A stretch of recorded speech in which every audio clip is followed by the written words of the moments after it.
Oh, yeah, pipe smokers. Haha. It's the Paul Gilson YouTube channel, and I'm Paul Gilson, aka Paul the Pipe Guy. Yeah, it's the 11th of March already, 2025. We have 9 days till spring. Today was like 62 degrees and sunny. Absolutely beautiful. We have a great show for you tonight. You're going to love it. Yeah, so grab your favorite pipe, grab your favorite blend, and grab your favorite beverage, and let's start something on fire.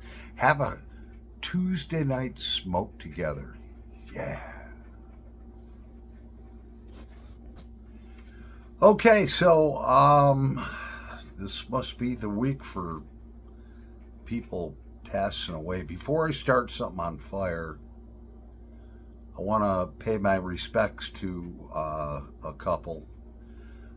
There's a few husband and wife pipe smokers in the YouTube pipe community here online, and probably most of you have heard of Flat Cap Piper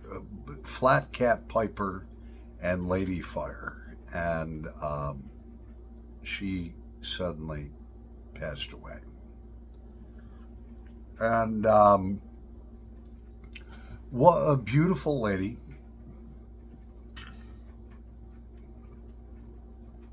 Flat Cap Piper has a heart of gold, and so did she. She still does. She's just in heaven now. So, in honor of her, let's just celebrate a moment of silence for Lady Fire, born in 1969, which would have put her at, I'm guessing, 54 years old. Let's just bow our heads and have a moment of silence for her, and much respect for him.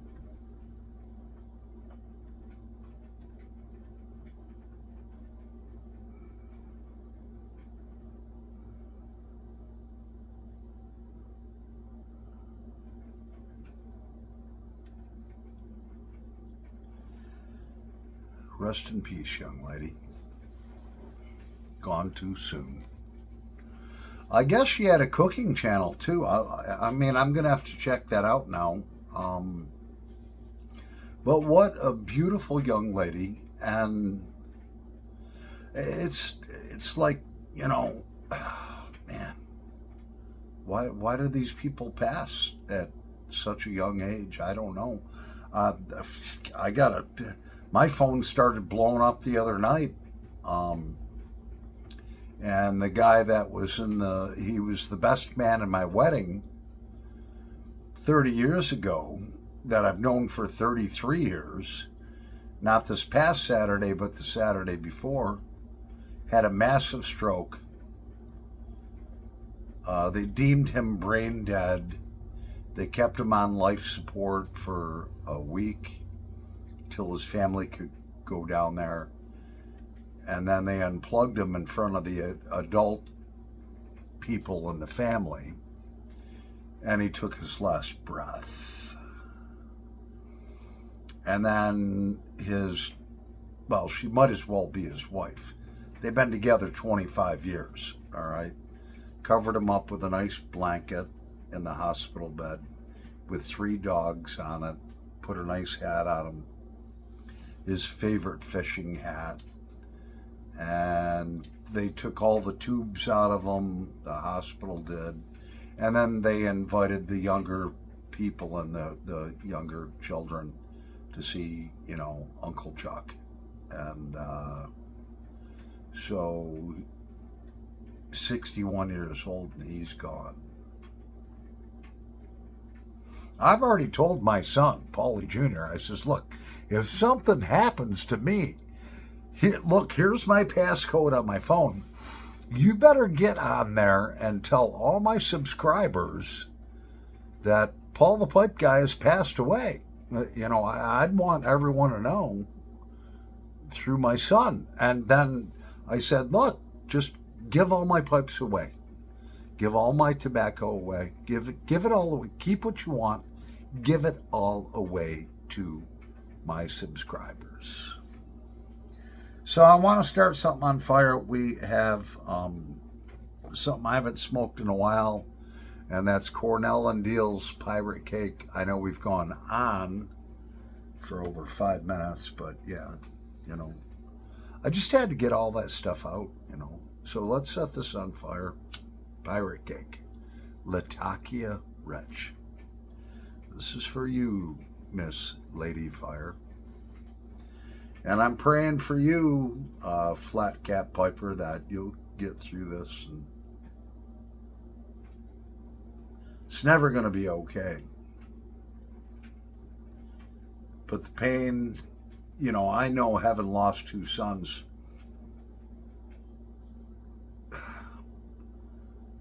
the pain never goes away, but you kind of, as you go down the road, somewhat accept it. And you'll always miss her, man. I don't want to say you probably can't replace her, but you know, that's I don't know. I should just shut up. Let's set this on fire for Miss Lady Fire.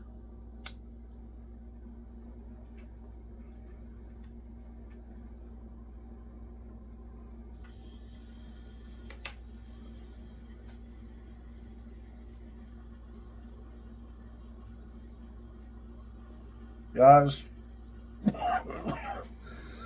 I was talking to my mom, and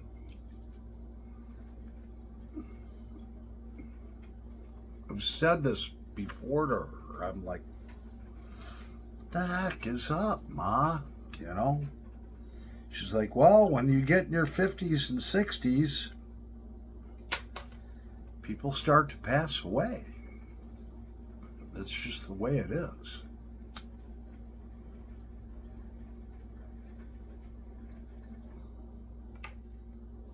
Oh, man. That pirate cake is so good.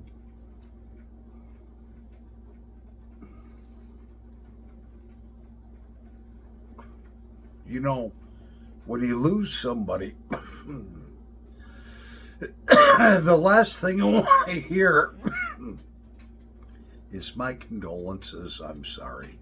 You hear that a million times and you get tired of it, man, and you just want to tell people, fuck off.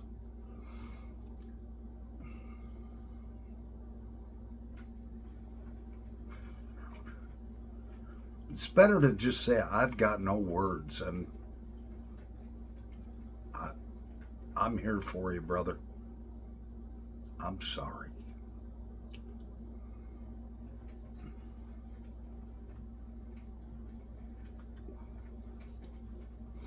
So, Callie the Killer Calico Cat, yeah.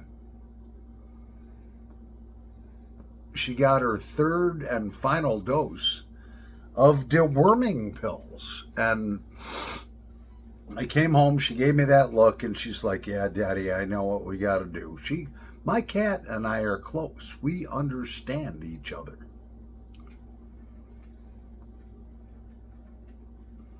He says, all right, come here, baby. She walked up to me, held her up, had the pill. I was like, all right, here we go. And I slid it in her cheek behind the canine tooth. She spit it out in my hand. And then I shoved it back in, and she was like, she swallowed it. It was like, good girl. Good girl. It says, now we're going to wait a while. And it's springtime here, so it's time to change her collar. I do it every spring and every fall for a tick and flea collar.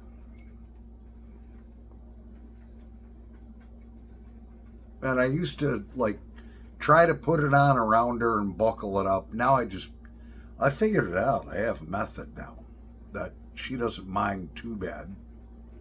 I buckle it all up, and then there's a little medallion about the size of a nickel, and it's got a heart on it, and on the back it says Callie Gilson.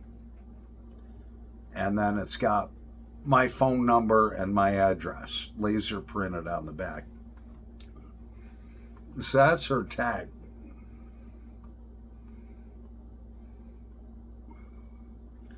And, if she ever gets lost or hit in the road, God forbid, hopefully someone will call me, She hasn't gone out. This has been a very cold winter. So she hasn't gone out at all this winter. Today was nice and warm. I left the door open because it was like 79 degrees in here. Now it's 73. I just turned the heat off and was like, holy shit, because it got up to 62, sunny. There's sun coming through the kitchen windows. So now what I do is I get the collar to where it fits over her head. Then I grab her, fit it over her head. She fights me a little bit. And then it's like, it's okay, baby. Then I kind of tighten it up just to the right tightness, snip the excess off. But before I even do that, I take her little medallion and I string it on there, well, not string it on, but it's got the medallion plus like a little keychain type of thing. I don't know, it doesn't matter. I put it all together, get it all ready, and then I attack her.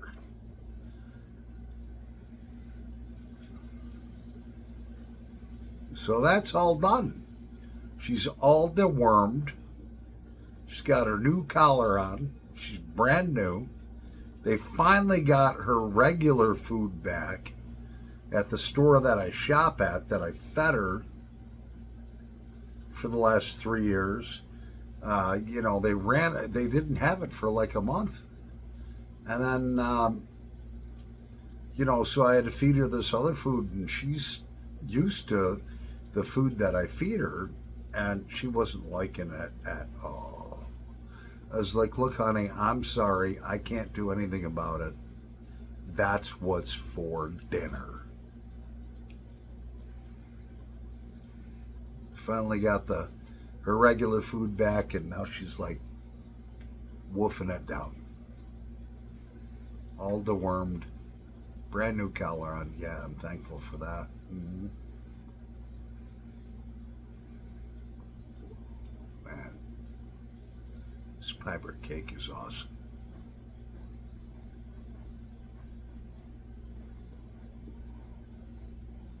Oh, yeah. So my Subaru, I hop in my car, come to drive home. I go to pull out of the parking lot at work. All of a sudden I hear ding, ding. Every single light went on the car. Every single warning light went on the car. And I drove it home. I'm like, what the fuck, man? I stopped at a couple stop signs, shut the motor off. It's a push button, no key. Started it back up. I came home, I'm looking on the internet, and it's like, well, it could be like a $5,000 transmission problem, or it could be this, or it could be an alternator, or it could be a gas cap, and it could be that the battery terminals have corrosion on them. So I popped the hood, checked the oil, checked all the fluids.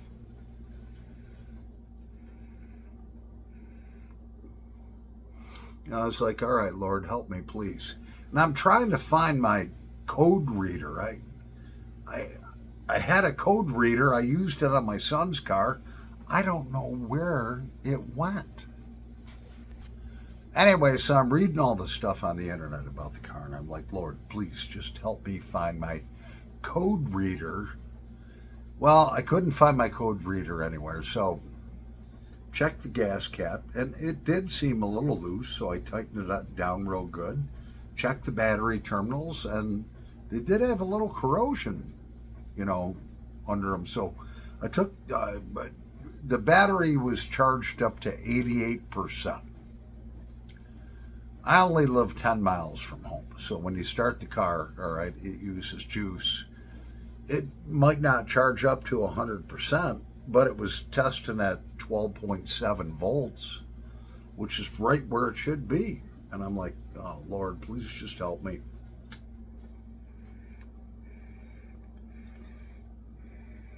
So I charge it up to 100%.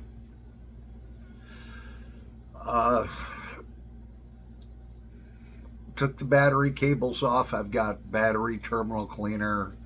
Took a wire brush, cleaned all around it, dried everything off, put everything all back together. I was like, all right, Lord, here we go. Checked the oil, made sure that was full. Fired it up. Boop. No lights. I was like, thank you, Lord. Sometimes it just takes a little prayer to say, Lord, please help me. And he did. You know, we'll see on the way to work over the next few days if it comes on or not again, but I don't think it will.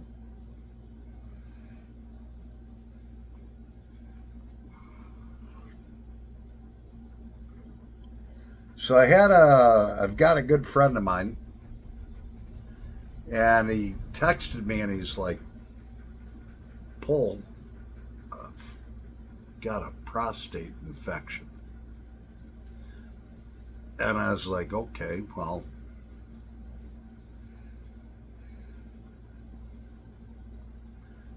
I've had those too. It feels like somebody's shoving a sword up your ass because your prostate, well, you can look up the prostate and how it works in the sexual area and everything.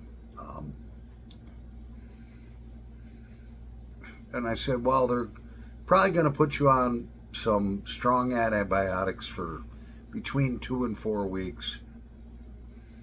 Make sure you take probiotic pills, because when they put you on like doxycycline or something like that, all right, you know, to treat a prostate infection, a lot of times they'll use doxycycline. So you take 100 milligrams in the morning, 100 milligrams later in the day. That's 200 milligrams of doxycycline. That's a lot of antibiotics. Well, that's designed to kill infections and bacteria. But what it does, it can really mess you up. It can take all the bacteria out of your gut, out of your intestines, and it kills it. So I said, make sure that you go to Walmart or whatever, spend 15 or 20 bucks on the best probiotic pills that you can get.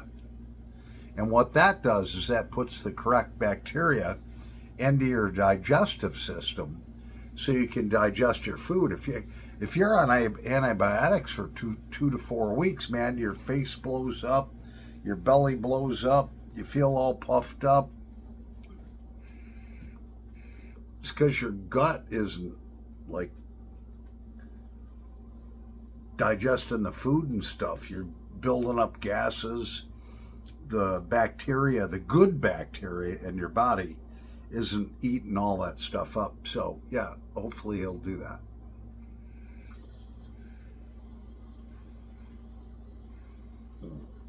I got a new computer on the way, a new laptop. Good friend of mine decided to help me out. And so, yeah, not going to mention his name at all. He knows who he is. And then I'm going to buy a printer be able to print my own shipping labels out so I can sit here in the comfort of my home, throw them in my mailbox, off they go to you guys. Okay?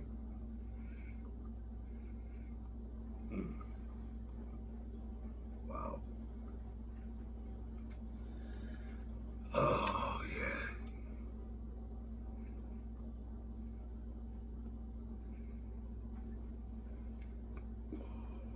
Oh, man. This pirate cake is just so good. It's from, how old is this pirate cake? Wow. 12/9 of 2020. So it's over 4 years old, and oh man, she tastes good.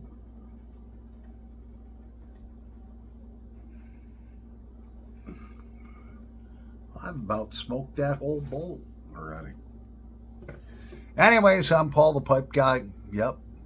Live from the outskirts of Rochester, New York in the United States of America. Very thankful God has treated me so good. Thank you, Lord, for helping me fix that car, getting all those idiot lights off. Thank you, Lord. And I'm believing it's going to stick, because when you do something, it works. Paul the Pipe Guy, over and out.